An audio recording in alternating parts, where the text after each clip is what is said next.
नमस्कार दोस्तों, देश के सभी पेंशन धारकों का एक बार फिर से स्वागत करते हैं हमारे इस YouTube चैनल पर। दोस्तों, इस समय की सरकारी कर्मचारी और पेंशन धारकों के लिए बहुत ही बड़ी खबरें निकलकर सामने आ चुकी है।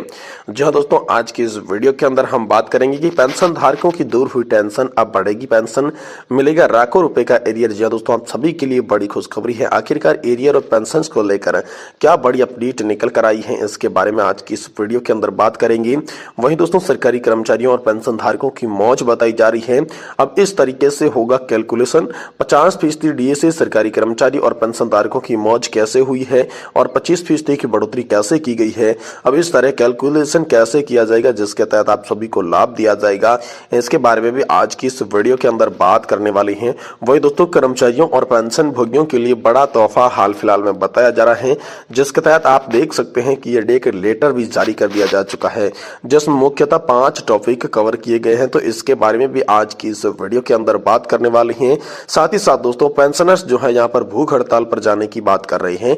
न्यूनतम मासिक पेंशन बढ़ाने की मांग को लेकर एक बार फिर से पेंशनर्स ने भूख हड़ताल की बात यहाँ पर कह दी है। वहीं साथ ही साथ आज की इस वीडियो के अंदर बात करेंगे एनपीएस खाते के लिए। दोस्तों, यहाँ पर अगले महीने से ही दोहरी सुरक्षा लागू हो जाएगी। 2 चरणों के सत्यापन के बाद भी आप लॉग इन कर पाएंगे। सदस्य जो है वो किस तरीके से लॉग इन कर पाएंगे और क्या क्या आप सभी के लिए सुरक्षा बढ़ जाएगी, इसको लेकर भी आज की इस वीडियो के अंदर बात करेंगे। साथ ही दोस्तों, आचार संहिता लागू होते ही ईपीएस 95 न्यूनतम पेंशन की सारी उम्मीदें जो खत्म हो गई है, इसको लेकर भी दोस्तों हाल फिलहाल में आप सभी के लिए बड़ी और महत्वपूर्ण और इम्पोर्टेंट खबर निकल कर आ रही है।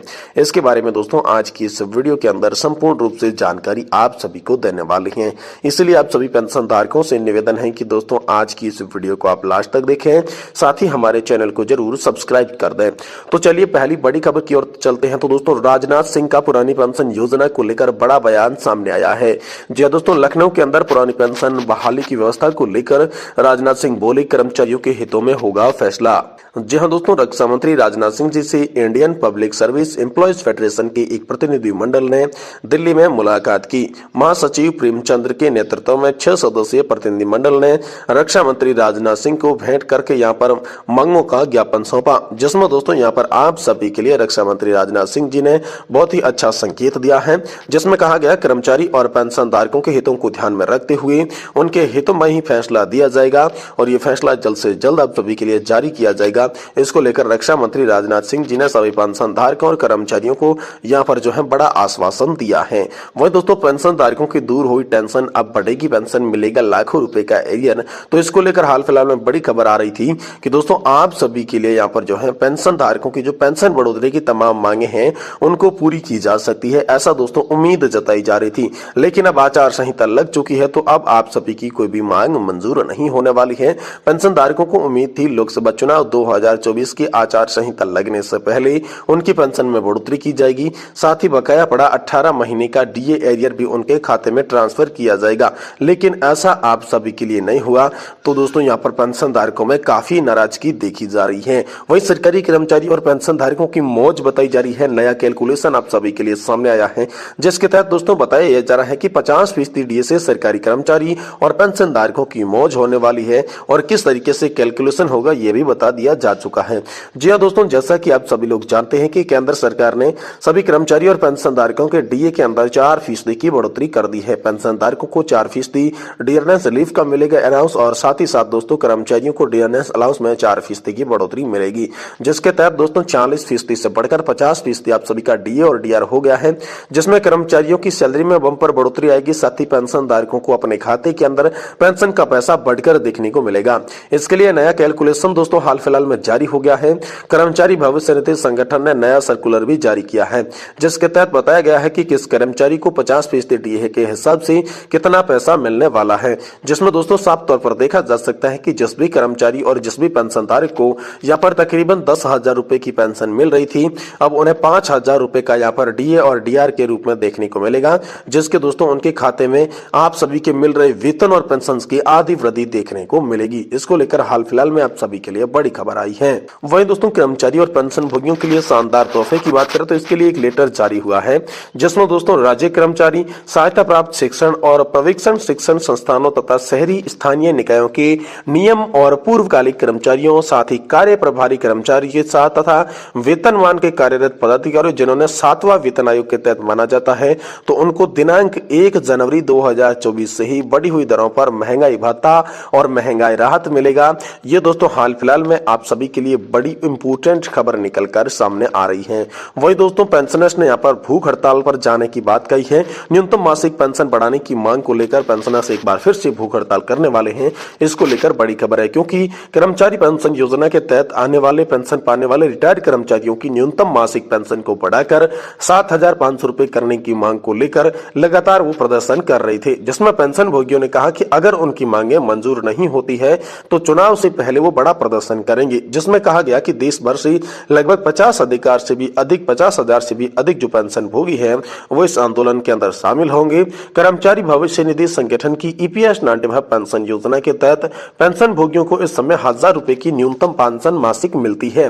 ये पेंशन दोस्तों सितंबर 2014 में लागू नियमों के मुताबिक दी जा रही है और EPFO के डेटा के मुताबिक देश भर में करीब 78 लाख पेंशन भोगी हाल फिलहाल में आए रहे हैं। जहां दोस्तों पेंशन भोगियों की मांगों के लिए आंदोलन कर रही समिति ने अपने बयान में कहा कि EPS 95 की राष्ट्रीय समन्वय समिति के नेतृत्व में पेंशन भोगी न्यूनतम पेंशन को 7,500 रुपए प्रति माह का बढ़ाने और अन्य लाभों की मांग को लेकर राष्ट्रीय राजधानी के साथ साथ दिल्ली के जंतर मंतर पर भी एक बार और भूख हड़ताल और अनिश्चितकालीन हड़ताल पर भी जा सकती है। समिति ने कहा कि केंद्रीय श्रम मंत्री भूपेंद्र यादव के आश्वासन के बावजूद भी उनकी मांगे पूरी नहीं कर रही है। समिति के अध्यक्ष अशोक राउत ने कहा, यह हमारी अंतिम चेतावनी होगी। बार बार आश्वासन देने के बावजूद भी हमारी मांगों पर कोई कार्रवाई नहीं हो रही है। अब दोस्तों चुनाव की आचार संहिता भी लग चुकी है, लेकिन हमारी एक भी मांग मंजूर नहीं हुई है और हम इसी को लेकर आंदोलन करेंगे, क्योंकि इसी आंदोलन से हमारा चुनाव का यहाँ पर जो है नजदीक आ रहा है। तो ये सरकार जो है ये बात मान सकती है, या फिर हम नोटा का रुख करने वाले हैं, या जो पेंशन का काम करेगा वो उसी को हम वोट देंगे। ऐसी दोस्तों थीम को लेकर ये लगातार काम कर रहे हैं। वन दोस्तों NPS खाता धारकों के लिए अगले महीने से दोहरी सुरक्षा लागू हो जाएगी। राष्ट्रीय पेंशन योजना के तहत खाते में लॉगिन करने की प्रक्रिया अप्रैल से जुड़ा बड़ा अपडेट होने जा रहा है। इसकी दोहरी सुरक्षा यानी कि 2 फैक्टर ऑथेंटिकेशन लागू हो जाएगा। इनमें NPS खाता धारकों को आधार सत्यापन पर और साथ ही साथ मोबाइल OTP के जरिए लॉगिन करना होगा। दोस्तों यहाँ पर जो है लॉगिन पासवर्ड और आधार सत्यापन और मोबाइल OTP के जरिए आधार खाते में संचालित की जाएंगी और कोई भी इसे संचालित नहीं कर पाएगा। लॉगिन प्रक्रिया के दौरान 5 बार गलत पासवर्ड दर्ज करने पर खाता लॉक हो जाएगा।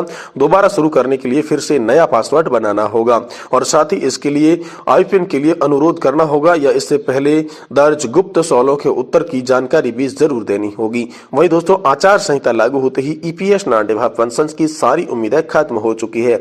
आचार संहिता लगने से पहले पेंशन धारकों को उम्मीद थी कि 1,000 रुपए से 7,500 रुपए हमारी पेंशन कर दी जाएगी, लेकिन सरकार की तरफ से इस पर कोई भी फैसला नहीं लिया जा सका। इसको लेकर लगातार सोशल मीडिया पर पेंशन धारक जो है अपना गुस्सा जाहिर कर रहे हैं, जिसमें हाल फिलहाल में यहाँ पर पेंशन धारकों ने यहाँ पर कमांडर अशोक जी रावत ने जो है BJP और साथ ही साथ PM मोदी के खिलाफ 20 सवालों की बारिश की है। साथ ही साथ दोस्तों अगली बड़ी खबर आप सभी के लिए आ रही है। EPS 95 पेंशन पर बरकरार सरकार और पेंशनर्स के बीच रस्साकसी चल रही है। 1,000 रुपए की पेंशन को बढ़ाकर 7,500 रुपए की मांग की जा रही है। अब इसका कोई भी रिजल्ट सामने नहीं आया है, जिसके तहत दोस्तों सोशल मीडिया पर यहाँ पर जो है झूठ के खिलाफ आवाज उठेगी, घातक साबित होगी और साथ ही पेंशन धारकों के साथ अन्याय और हमारे साथ उनके झूठे वादे चुनाव के कुछ हफ्तों से पहले मतदान के सामने बहुत अच्छी तरीके से उजागर हो गए हैं। ऐसा दोस्तों पेंशन धारकों ने कहा है। श्रम मंत्री को हराने की चाल भी दोस्तों यहाँ पर चली जा रही है, ऐसा भी दोस्तों लगातार कहे जा रहे हैं। दोस्तों ये पेंशनर्स का व्यक्तिगत विचार है जिसे सोशल मीडिया पर साझा किया गया है। ये सरकार की तरफ से या फिर किसी समिति की तरफ से जारी नहीं हुआ है। ये पेंशनर्स अपने सोशल मीडिया अकाउंट के माध्यम से अपने व्यक्तिगत विचार जो हैं वो प्रकट कर रहे हैं, जो कि आज की इस वीडियो के अंदर हमने आपको देने की कोशिश की है।